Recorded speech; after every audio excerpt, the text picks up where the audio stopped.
Já convido você a abrir a sua Bíblia no livro de Ruth. Já sabe já, né?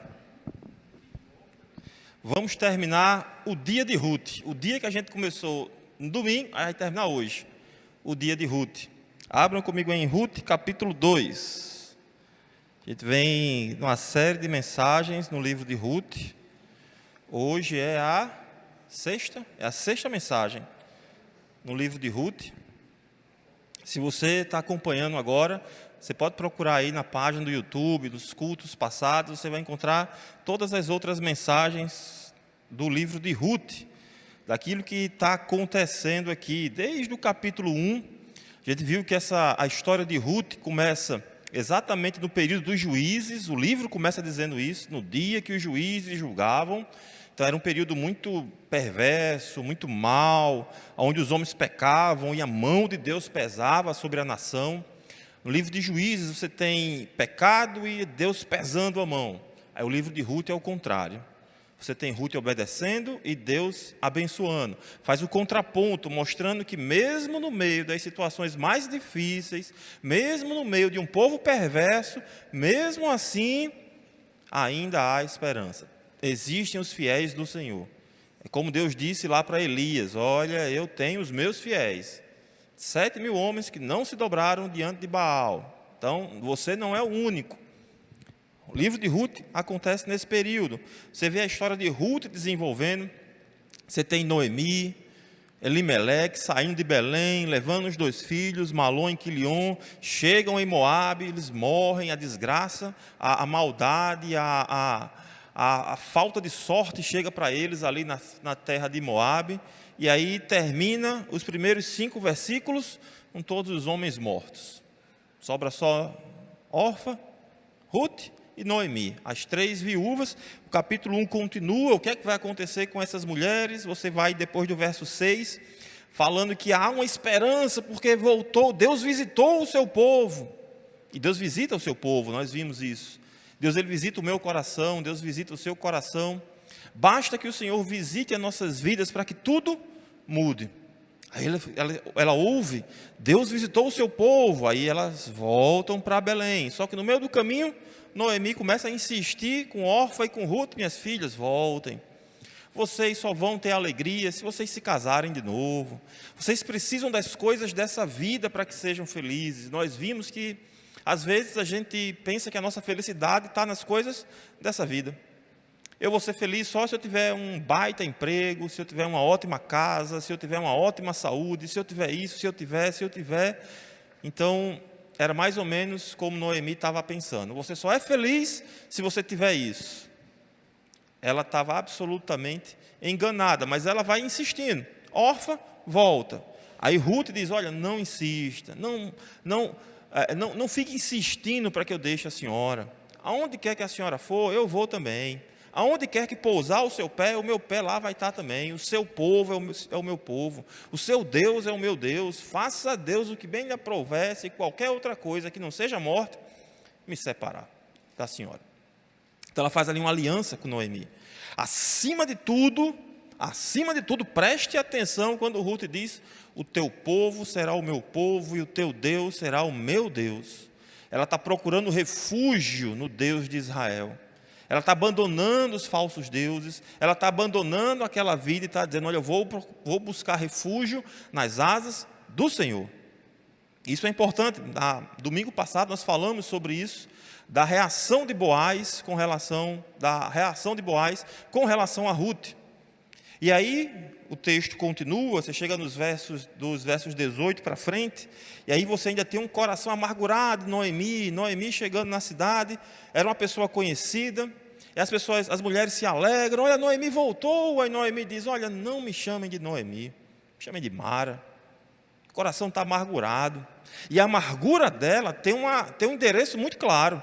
Ela não acha que foi o acaso, ela não acha que foi a sorte, ela não acha que foram os filisteus, não acha que foram os moabitas. Ela tem um endereço muito, ela tem uma seta muito bem apontada para o culpado de toda a dor que ela está sentindo. E o culpado, segundo Noemi, é quem? Deus. Ela fala no versículo 19, veja aí, versículo 19: então disse: Ruth capítulo 1, no versículo 19, ela diz assim: então ambas foram, versículo 20, porém ela lhes disse, não me chamem de Noemi, mas de Mara, porque o Todo-Poderoso me deu muita amargura. Guarde essa frase, Noemi, isso é importante, já essa frase dela. Ela disse, olha, o Todo-Poderoso me deu amargura. Ela está dizendo, foi Deus quem trouxe essa amargura sobre minha vida. Quando eu saí daqui, eu era plena, mas o Senhor me fez voltar vazia. Foi o Senhor que tirou as coisas da minha vida. Por que então querem me chamar de Noemi, se o Senhor deu testemunho contra mim, e o Todo-Poderoso me afligiu? Ela tem um endereço muito claro, e a gente viu que a teologia de Noemi não está completamente errada. De fato, o Senhor é soberano, as coisas acontecem na nossa vida, sejam elas boas ou elas más, segundo a soberania de Deus. Deus está no controle de todas as coisas. O problema da teologia de Noemi é que era uma teologia míope. Ela só estava olhando uma parte. Ela não estava vendo as bênçãos que Deus estava colocando na vida dela. Ela estava, lembra que a gente até falou daquele desenhozinho que tinha antigamente, de uma hienazinha que ficava, né? Ó vida, ó azar, ó não sei o quê, tudo acontece ruim na minha vida. Ela estava olhando só para as coisas ruins. Ela não estava vendo que Deus tinha colocado pessoas na vida dela.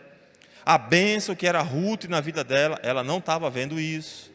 Ela não estava vendo, agradecendo a Deus porque o Senhor tinha visitado o seu povo. As mulheres ficaram alegres quando ela voltou, mas o foco dela era na dor. O foco dela era na amargura. Assim termina o capítulo 1 e no domingo passado falamos, entramos no capítulo 2 e a gente foi até o versículo 13, aonde falamos que o acaso da vida, ele esconde a soberania de Deus, né? Porque você vai lendo o capítulo 2, Noemi diz assim, olha, a gente tem uma necessidade básica, a gente precisa comer. Então, eu sou mais nova, eu vou cegar, eu vou no campo. E existia uma lei em Israel que dizia, olha, você não pode colher os cantos do seu campo, depois que os ceifeiros passarem, o que ficar no chão, deixe o pobre. Depois vem as servas vão colhendo, depois de que as servas passarem, se você não pegou o que está lá no pé, você não pode mais colher. Você não pode colher nem o que está no pé, nem pode colher o que caiu no chão. Só que essa história se passa em qual período? Período dos juízes. O período dos juízes era um período que o povo obedecia à lei ou desobedecia à lei? Desobedecia à lei. Então era muito raro alguém cumprir isso. E nos campos de Boaz estavam cumprindo isso. E aí Ruth começa a ver ali um grupo de pessoas, vou começar a colher atrás desse pessoal aqui. Aí ela vai, aí a Bíblia diz, veja aí no versículo 3, capítulo 2, versículo 3. Ela se foi, chegou ao campo e apanhava espigas atrás dos ceifeiros. Por casualidade, por acaso, a gente lembra que eu falei que o autor, ele tem um apreço muito grande pela ironia. No livro de Ruth, você tem muita ironia no livro de Ruth. É Elimeleque, que é Deus é o meu rei, mas na hora da necessidade ele não confia em Deus. Quando Elimeleque, Malom e Quilion morrem, eles saem de Belém para conseguir comida, morrem em Moabe, e quando eles morrem, aí Deus visitou, aí o versículo 6 do capítulo 1 diz, Deus visitou o seu povo. Ironia, eles saíram atrás de comida. Quando morreram, Deus deu a comida lá na terra onde eles estavam, do qual não deveriam ter saído. Aí aqui mais uma vez, parece que o autor está sendo irônico de novo. Ele diz, olha, Ruth começou a colher espigas atrás de um pessoal. Por acaso, ele sabe que não é por acaso. No versículo 1, ele já disse que existia um camarada chamado Boaz, que era um camarada rico. Ele sabe que não é por acaso, mas ele quer ser meio que irônico e dizer, olha, por acaso, Ruth entrou no campo de Boaz. O texto continua e parece que ele está sendo mais irônico, porque ele diz assim, olha, por acaso, ela entrou no campo de Boaz. Aí nesse dia, Boaz era um homem rico, um homem poderoso, ele tinha muitos campos, mas deu que naquele dia, Boaz estava no campo. E deu que naquele dia, que Boaz estava naquele campo, ele prestou atenção naquela moça. Ele está querendo mostrar que parece que as coisas vão acontecendo por acaso, mas na verdade Deus está por trás. Nós vimos isso na primeira mensagem, que o autor, que o personagem principal do livro é Deus. Deus está por trás ali guiando todas as coisas. Parece que é por acaso, mas Deus está guiando de forma soberana. E aí, Boaz, aí tem 4 cenas, né? Tem as cenas, Ruth lá acolhendo e tal, e depois Boaz chega para o capataz, olha, quem é aquela moça ali? Ela tem algum dono? Ela pertence a quem? Estava preocupado com a segurança dela. Lembre, a história está passando no período dos juízes. Se você ler Juízes, capítulo 19, você vai ver como os homens podiam ser perversos com uma mulher indefesa. Aí ele pergunta, ela pertence a quem? Para saber se tem alguma proteção. Ele é um homem que aparentemente cumpre a lei do Senhor. Ele está preocupado em cumprir a lei do Senhor. Aí o capataz conta a história de Ruth, e aí Boaz vai falar com Ruth, aí diz, olha, venha beber da água, vá atrás das minhas servas, para não correr o risco de você entrar em outro campo, fique aqui no meu campo. Eu já dei ordem aos meus ceifeiros para que não mexam com você, proteção. E aí, a nossa mente pecadora, a gente pensa logo assim, né? Pai Boaz estava interessado em Ruth, né? A novinha, devia ser bonita, ele solteiro, a gente pensa logo assim, né? Boaz ficou interessado em Ruth e começou a ajudar, porque a gente acha que alguém só pode fazer o bem para o outro se tiver algum interesse por trás, né? Se tiver algum interesse por trás.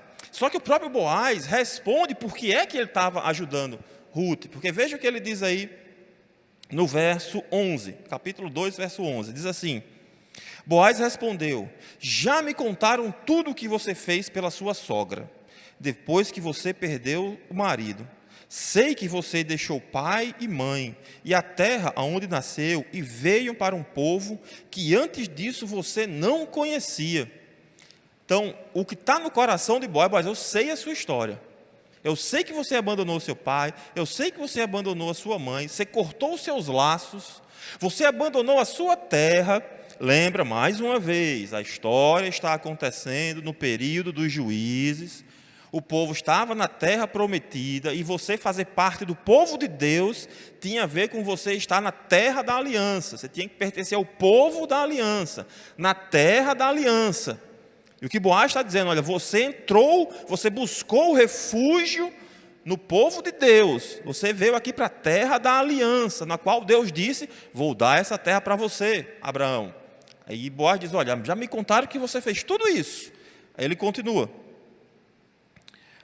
Versículo 11, ele continua. Versículo 12. O Senhor lhe pague pelo bem que você fez. Ele diz, olha, que Deus lhe abençoe, minha filha. Que o Senhor lhe pague pelo bem que você fez. Que você receba uma grande recompensa do Senhor, Deus de Israel, sob cujas asas você veio buscar refúgio. Então, o que é que estava no coração de Boaz? Boaz estava dizendo assim, você buscou refúgio em Deus. Deus me abençoou. Ele era um homem rico, poderoso, dono de muitas terras. Deus estava abençoando ele. Na cabeça de Boaz, minha filha, você buscou ajuda no Senhor, você buscou refúgio no Senhor, Deus me abençoou, então eu quero ser um canal de bênção na sua vida, eu quero ser um canal de Deus de bênção na sua vida. Boaz meio que se sentia na obrigação de abençoá-la, porque ela buscou refúgio no Senhor, e o Senhor tinha abençoado ele, Boaz. Ele sabia que aquilo que ele tinha não era só dele. Ele sabia que ele era um abençoador. Ele sabia que Deus estava usando ele para abençoar aquela moça. Ele sabia que não era ele, Boaz, a fonte da bênção, mas ele era um instrumento usado por Deus para ser bênção. Falamos isso no domingo. Como que nós somos? Será que somos abençoadores? Será que a nossa boca ela transmite graça? Será que a nossa vida ela abençoa outras pessoas? Será que a gente abençoa as pessoas querendo que o nome de Deus seja glorificado, assim como foi Boaz? Será que é isso? Será que assim como Ruth, porque Ruth, ela diz assim, veja no capítulo 2, no versículo 2, Ruth, a Moabita, disse a Noemi, deixe-me ir ao campo para apanhar espigas, atrás daquele que permitir eu fazer isso. No original, literalmente, ela diz assim, deixa eu ir para o campo, colher espigas, atrás daquele de quem eu achar graça. Ela diz alguma coisa parecida com isso. Ela diz, olha, eu vou procurar graça, aquele que me demonstrar graça, eu vou procurar. Ela estava querendo colher espigas. Aí a pergunta, ela colheu espigas? Sim ou não? Sim. Foi só nas espigas? Sim ou não? Não. Ela teve mais ou menos do que ela queria? Mais. Ela buscou refúgio no Senhor. Ela estava procurando espigas. Deus deu mais do que aquilo que ela estava pedindo. Mais do que aquilo que ela pensou, inclusive. Porque ela diz no versículo 13, veja, ela diz, então Ruth disse, meu caro Senhor, você está me favorecendo muito, pois consolou e falou ao coração dessa serva, e eu nem mesmo sou uma das suas servas. E ela termina essa história dizendo, olha, o Senhor falou com graça ao meu coração. Ela começa o dia dizendo para Noemi, eu vou atrás daquele que derramar graça sobre mim. Ela termina a metade do dia dizendo, o Senhor falou de forma graciosa ao meu coração. E até falou, né? Versículos bíblicos, está aqui escrito, né? Clama a mim e responderei. Busque refúgio no Senhor, que o Senhor vai responder o meu e o seu coração, quando o buscarmos por quem Ele é. Porque em nenhum momento fica claro que Ruth está querendo barganhar alguma coisa. Ela está querendo fazer o que é certo. Ela está querendo fazer o que é correto. E porque ela busca o Senhor por quem Ele é, não por aquilo que Ele pode dar, a fé dela não era uma fé utilitária, mas era uma fé genuína, uma fé que de fato buscava a Deus por quem Deus é, apesar que ela podia ter saído desse dia voltado só com uma sacolazinha de espigas. Provavelmente a fé dela não mudaria, mas Deus deu mais para ela. E assim termina a metade do dia. E aí, a outra metade do dia, para a gente finalizar hoje, é que o capítulo 2 começa aqui no versículo 14. E vai do versículo 14 até o versículo 23, você tem aqui a outra metade do dia, mostrando que Deus ele muda as circunstâncias e muda os nossos corações. Você conhece gente do coração duro, amargurado, que você diz assim, rapaz, esse cara não muda. Pai, isso aí, nem adianta falar de Jesus para isso aí, que isso aí não dá jeito não. Nem vou nem gastar meu tempo não. Tem gente assim? Rapaz, Deus, pai, é difícil demais. Esse daí, o coração é duro igual o meu. Você diz assim, rapaz, é duro igual o meu. Duro. Deus muda os corações. Se tem alguém que é capaz de mudar os corações, é Deus. Você tem exemplos fartos na Bíblia. Quer ver um? Novo Testamento? Paulo. O Senhor diz assim, Paulo, dura coisa é você recalcitrar contra os aguilhões. Essa palavra é como se fosse um ferreiro, um camarada com ferro quente, ferrando lá o boi para que ele ficasse calmo. O que o autor, que Lucas está querendo dizer lá em Atos, quando ele fala isso, é que sempre que Paulo estava fazendo aquelas maldades, prendendo, matando, perseguindo os cristãos, Deus estava no juízo dele. Você está errado. Você sabe que você está errado. E era no juízo dele, no juízo dele, no juízo dele, e Deus mudou.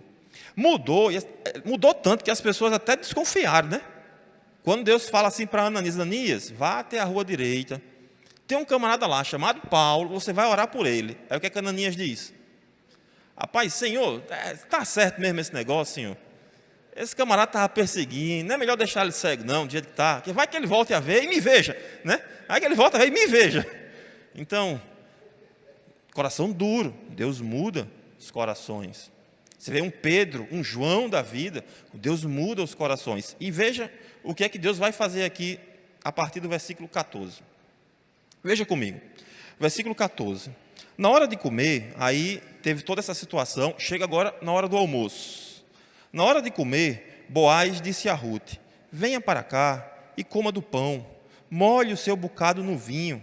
Ela se sentou ao lado dos ceifeiros e Boaz lhe deu grãos tostados de cereais. Ela comeu até ficar satisfeita e ainda sobrou. Então, o autor começa a mostrar que Boaz ele trouxe privilégios para Ruth. Privilégios como molhar o bocado no vinho. Isso é um privilégio, não era qualquer pessoa que podia. Primeiro que o empregado, ele não comia com o patrão. Não comia. Aqui ele chama, olha, vem para próximo da gente aqui, vem para a mesa.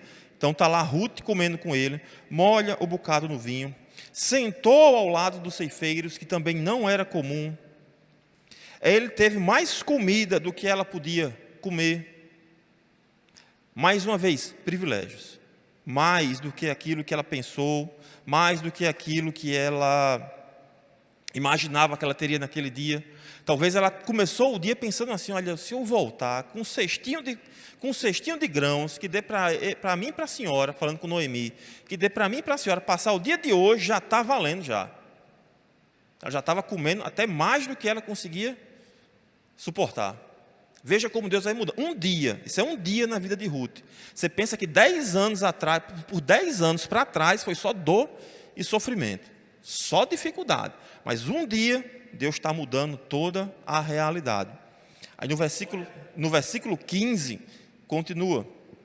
Quando ela se levantou para ir apanhar espigas, terminou de almoçar, vou agora voltar para o meu trabalho. Vimos isso também na mensagem passada. Ruth era uma mulher trabalhadora. Tem uma expressão, Boaz vai usar uma expressão para Ruth. Ele vai dizer, no capítulo 3, Boaz vai dar uma expressão, vai usar uma expressão em hebraico para Ruth, que essa expressão vai aparecer de novo lá em Provérbios capítulo 31. O que é que Provérbios capítulo 31 fala? De uma mulher virtuosa. É a mesma expressão que Boaz vai usar para Ruth. Era mulher, a gente viu isso no domingo passado, era mulher humilde, trabalhadora, virtuosa, não ficou esperando as coisas acontecerem, foi trabalhar, terminou de comer, vou trabalhar. Quando ela se levantou para ir apanhar espigas, Boaz deu essa ordem aos seus servos: deixe que ela apanhe espigas até no meio dos feixes, e não sejam rudes com ela. Veja, ela se levantou, foi trabalhar, aí Boaz chama os ceifeiros: olha, deixa no meio deixa ela pegar também no meio do feixe, porque não podia pegar o que caísse, né? Ó, deixa ela pegar também, não sejam rudes com ela, não. Eu particularmente, pela construção do texto, eu vejo que Ruth não sabia disso. Que ela se levantou, foi comer, Boaz chama-se os ceifeiros: olha, está vendo aquela moça? Deixe ela colher, não sejam pesados demais com ela, não sejam rudes demais com ela. Boaz, lembra que falamos sobre isso também? Boaz, ao longo de toda essa história, está apontando para quem? É um tipo de quem? Um tipo de Cristo. Boaz está apontando para Cristo. Aquele que é o resgatador, aquele que é o abençoador, aquele que está agindo sem que Ruth saiba. Boaz está lá: olha, deixa ela pegar, cuide dela. Aquele que está agindo, às vezes, quando você acha que Deus não está agindo, você pensa assim: rapaz, meu Deus, onde é que Deus está? Essa pindaíba grande que eu estou, essa luta grande que eu dou, essa doença, essa dificuldade, desemprego, a situação difícil, estou orando todo dia, onde é que Deus está nesse negócio? Deus está agindo. Deus está agindo. Eu acho fantástico, porque tem um outro livro na Bíblia que tem o nome de mulher também. Só tem 2 livros na Bíblia que tem nome de mulher: Ruth e Esther. E no livro de Esther todinho, não aparece o nome Deus.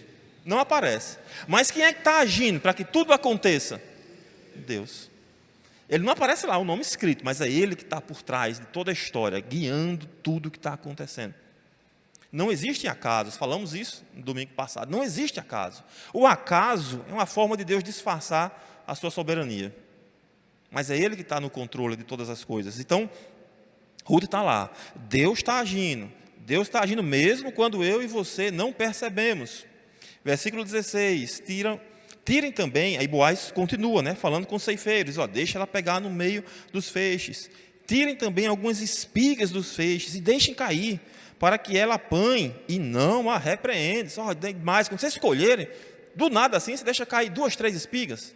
Porque ela está vindo atrás, ela vai ver: olha, coisa boa, tem um aqui no feixe, posso pegar. Olha, tem mais aqui no chão, posso pegar também.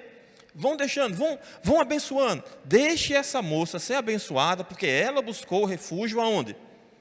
Ela buscou refúgio nos braços do Senhor, nas asas do Senhor. No versículo, quando Boaz fala, no versículo 12, fala: o Senhor lhe pague pelo bem que você fez, que você receba uma grande recompensa do Deus de Israel, sob cujas asas você veio buscar refúgio. A figura aqui é de uma grande águia, com a asa aberta e com as águias menores aqui, ela protegendo.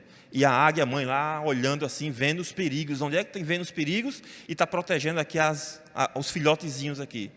E aí é como que Boaz estivesse dizendo: olha, essa moça veio buscar abrigo, veio buscar refúgio, abandonou tudo que tinha para buscar refúgio nas asas do Senhor. Então eu tenho que ser uma fonte de bênção na vida dessa moça. Não tinha aqui outras intenções de Boaz. A gente pensa: Boaz, que tal, queria ficar com a moça lá. Ele estava sendo canal de bênção na vida daquela moça. Como eu e você devemos ser canal de bênção na vida de outras pessoas.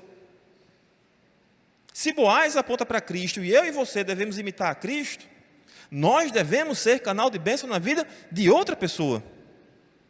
Quando foi, pergunta aí para o meu e para o seu coração, quando foi a última vez que a gente fez alguma ação bondosa, absolutamente despretensiosa?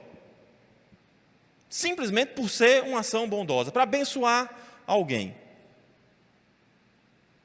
Quando foi a última vez que você abençoou alguém de forma absolutamente despretensiosa, sem pensar em receber nada, sem pensar em receber um favor de Deus, de repente alguém que você nem conhecia, alguém que não tinha nem como lhe retribuir alguma coisa de volta? Quando foi a última vez que a gente fez alguma ação bondosa? Porque esse era o caso de Boaz, nesse momento aqui. Ele continua. Está acontecendo lá a história com Boaz. Aí, se fosse um filme, estava lá a cena com Boaz, aí corta para Ruth agora. Aí corta a cena, vem para Ruth, versículo 17.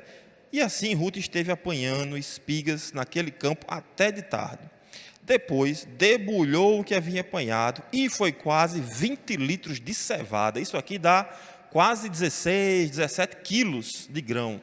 Parece um bichão daquele de ração né? Ração de animal, aquele sacão grandão. Você pensa aí, você debulhar lá a cevada, debulhar a trigo para dar quase 15, 16 quilos de grãos. Ela continuou trabalhando. Veja que ela continuou, porque ela podia pensar assim, né? Rapaz, esse negócio está bom, Deus está abençoando, tá ficando espiga aqui na plantação aqui, está aparecendo no chão. Ela podia agora começar a querer fazer um corpo mole. Não, então tá bom, então agora já tem suficiente para hoje, para amanhã. Continuou trabalhando até de tarde. Quanto mais privilégios nós temos, amados, maior é a nossa responsabilidade. Você e eu somos muito privilegiados. Para usar a linguagem do apóstolo Paulo, quando ele escreve aos Efésios, ele diz: eu e você somos abençoados com toda sorte de bênçãos celestiais. Você é salvo em Cristo Jesus, você tem acesso ao Pai, o Senhor ouve as suas orações. Aquele que era, que é, que há de vir, o Deus Todo-Poderoso, Ele é Senhor da minha vida e da sua vida. Ele diz: olha, eu estou com você todos os dias até a consumação dos séculos. Ele diz: clama a mim que eu vou te responder. Nós somos muito privilegiados. Nós somos muito abençoados. E eu estou dizendo isso e nem sei como é que está a sua vida. Você pode dizer: porque você não sabe qual é a minha vida. Se você entregou o seu coração a Jesus, você é uma pessoa extremamente abençoada. Não existe bênção maior do que essa. Mas junto com as bênçãos vem as responsabilidades. Não no sentido de troca, mas agora é porque eu quero agradar ao meu Senhor. É porque eu quero agradar aquele que me salvou. Então, junto com as responsabilidades, vem também as obrigações. Junto com os privilégios, vem as responsabilidades por gratidão. Versículo 18 diz que ela pegou o cereal e voltou para a cidade. Aí eu fico imaginando aqui, terminou o dia, né? Terminou o dia, 4 horas da tarde, o sol começou a descer, terminou o dia, a Ruth botou lá 15 quilos de grãos nas costas. Ruth não devia ser fraquinha, né? 15 quilos, botou nas costas, pegou a marmitazinha que tinha sobrado do almoço, vou voltar para casa. Aí eu fico imaginando ela cruzando a porta, porque como é que estava o coração de Noemi até então? Noemi estava esperançosa ou estava amargurada? Noemi estava lá: ó vida, ó azar, ó não sei o que, estava lá Noemi reclamando da vida. Aí ela escuta Ruth abrindo a porta.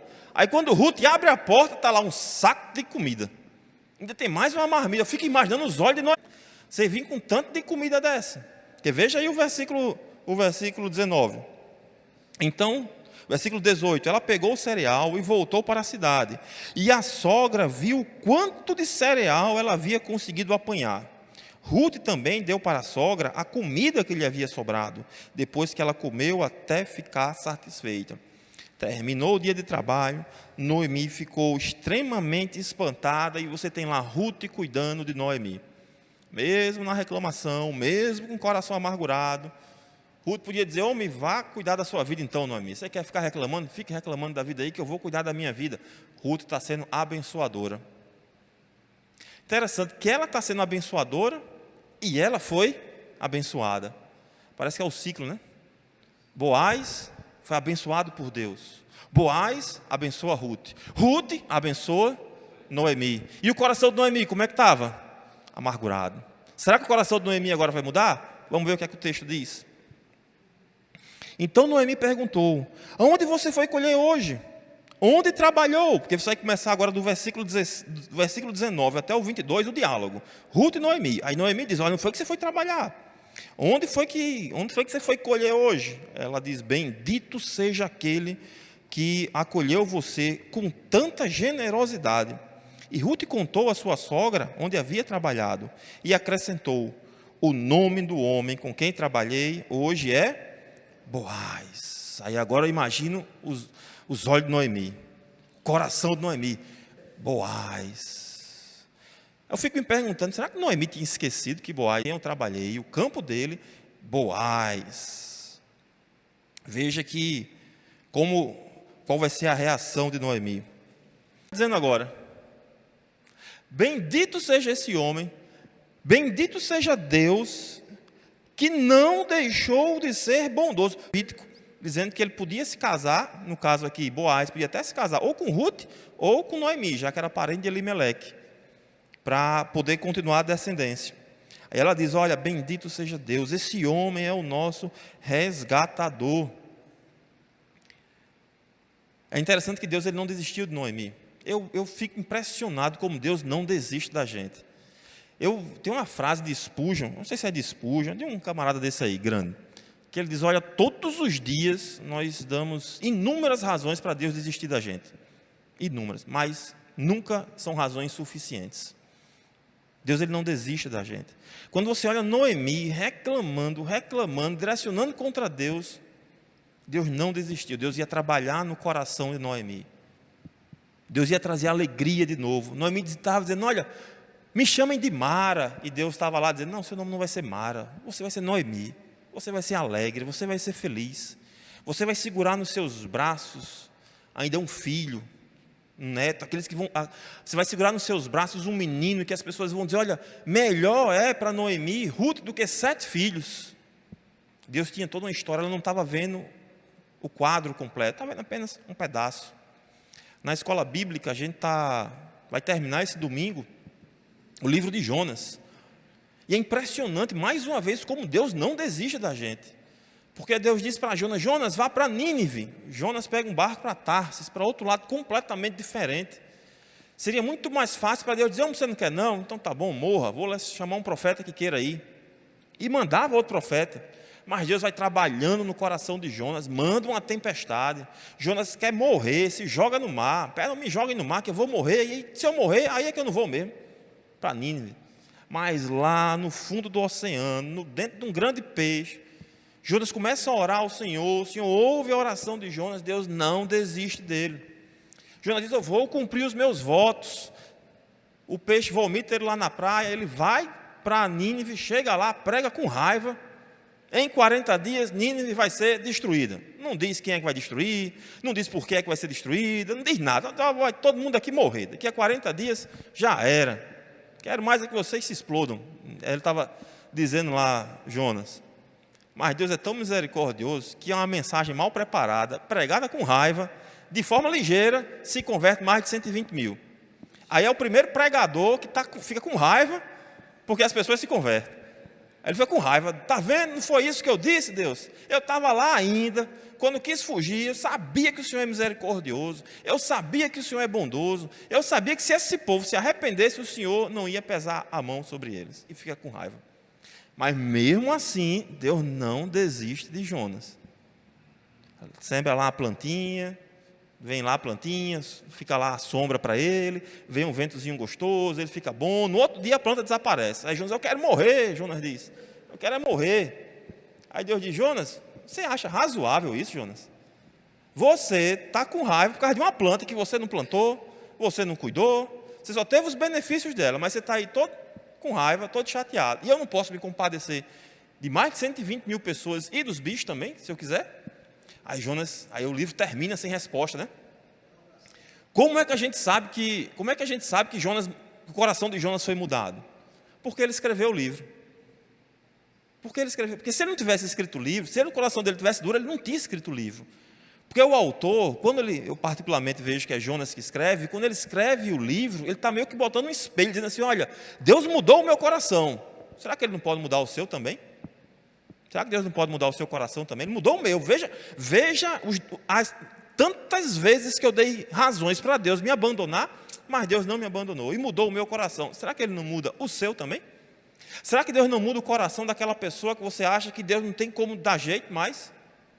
De repente aquele filho que você está orando faz 10, 20, 30 anos orando por ele, será que Deus não pode mudar? Será que Deus não pode mudar uma situação que você acha que está se arrastando, que não vai ter? Será que Deus não pode mudar? Deus mudou o coração de Noemi. Deus mudou aqui, ela, no versículo 20, ela diz, então Noemi disse à sua nora, que ele seja abençoado pelo Senhor Deus, que não deixou de ser bondoso, nem para com os vivos, nem para com os mortos. E Noemi acrescentou, esse homem é o nosso parente chegado, é um dos nossos resgatadores. Então Ruth, a moabita, disse, ele também me disse que eu posso continuar com os servos dele, até que termine de fazer a colheita. Noemi respondeu, é melhor mesmo que você vá com as servas dele, minha filha. No outro campo, poderiam maltratar você. Ela sabe que aquele campo ela tem proteção. Tinha acabado de começar a colheita, lembra? O capítulo 2 começa dizendo, olha, no início da colheita. E agora ele começa dizendo no início da colheita, e o capítulo 2 vai terminar dizendo que ela vai estar colhendo até o final da colheita. Então você vai ter aproximadamente 50, 60 dias vão se passar entre o final do capítulo 2 e o início do capítulo 3. Vão ter mais ou menos 50 dias, 60 dias aí entre o final do capítulo 2 e o início do capítulo 3. Isso, olha, fique lá. Fique colhendo com ele, porque era bom, né? Se todo dia ela voltasse com 15 quilos, como ela voltou, tinha comida para comer e até para vender já. Podia montar um negócio já. Já tinha comida para poder ajeitar a vida dela. Mas veja como Deus, Ele sempre faz mais do que nós pedimos ou pensamos. Não sabia ela, fique lá, é bom mesmo. Porque você vai todo dia, se você tiver uma colheita como essa que você teve hoje, vai ser bênção demais. Já tem mais do que a gente pede. Não sabia ela que Ruth ia se tornar dona daqueles campos. Não só ia colher, mas como ia se tornar dona daqueles campos. Como Deus tem algo maravilhoso, sempre mais do que aquilo que a gente pode imaginar, daquilo que a gente pode pensar. O texto termina no versículo 23, termina aqui o capítulo 2, dizendo assim, Ruth ficou na companhia das servas de Boaz, para apanhar espigas, até que a colheita da cevada e do trigo acabou, 60 dias para frente. E continuou morando com a sua sogra, continua lá com a sogra, abençoando a sua sogra. Para o meu e para o seu coração, Deus continua agindo, mesmo quando a gente não percebe. Deus está agindo. Deus está agindo na minha vida, Deus está agindo na sua vida. Não existe casualidade. Aquilo que você acha que é por acaso, aquilo que você acha não é porque surgiu tal coisa em tal canto, Deus está no controle. Nada foge do controle do Senhor. Quanto mais privilégios nós temos, também devemos mostrar nossa responsabilidade por gratidão ao Senhor. Deus abençoou Boaz. Boaz abençoou Ruth. Ruth abençoou Noemi. O coração de Noemi, que estava amargurado, voltou para o Senhor. Deus pode usar a sua vida para transformar a vida de outras pessoas. Haja por gratidão. Deus não desistiu de Noemi. Ele também não desiste de mim, não desiste de você e não desiste daquelas pessoas que você tem colocado diante dele. Então, insista. Coloque sua vida diante do Senhor. Se a situação está difícil, saiba que o Senhor, Ele não trabalha contra mim, nem contra você, mas Ele trabalha por mim e por você. Sempre permitindo que as coisas aconteçam, para que eu e você possamos nos parecer mais com Cristo, para que a gente possa ficar mais próximo do Senhor. Que o Senhor nos abençoe, que o Senhor tenha misericórdia de nós, e assim como Ele, nesses 2 primeiros capítulos, lembra que a gente falou que a história no livro de Ruth é um U, as coisas vão indo de mal a pior, aí aqui no capítulo 2 você tem a curva do U, né? Aí as coisas vão começar a melhorar agora. Enquanto foi piorando, chegou lá no fim, parecia que não tinha mais jeito, aí Deus começou a mostrar, quem está agindo sou eu. Aí as coisas vão começar a melhorar. Próxima mensagem, a gente vai andar 50 dias para frente. Vamos ver o que, é que vai acontecer 50 dias para frente. As cenas do próximo capítulo, né? Fecham-se as cortinas, aí depois as cortinas vão se abrir de novo com outro cenário. Amém? Vamos orar.